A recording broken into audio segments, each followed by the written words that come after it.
It's Nigerian sons, not only Niger Delta. He was a pan-Nigerian.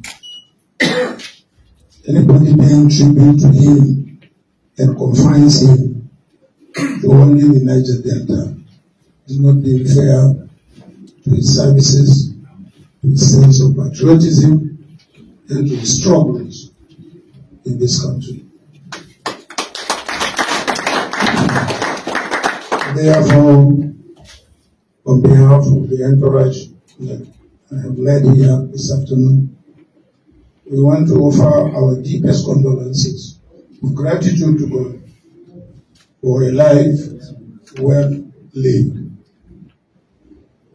And we pray for the repose of his soul, and we identify the members of the family, Niger Delta people, and Nigerians in general over this loss. Nobody gives Vice President Atiku Abubakar the credit for leading the economic policy making under the Obasanjo administration. Many of the things that we take from BBE to the economic change under his leadership. But maybe because we don't write a lot and people don't read history, we tend to forget. We only remember negative things. And I think it's part of human nature to remember only negative things and forget positive things. I'm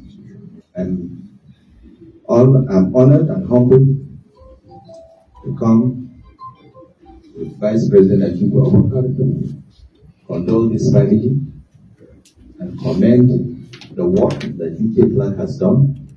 And I call on you as a family and the other family Pandep to please continue this good work. The most important part of that good work is to do what he has always stood for. One Nigeria.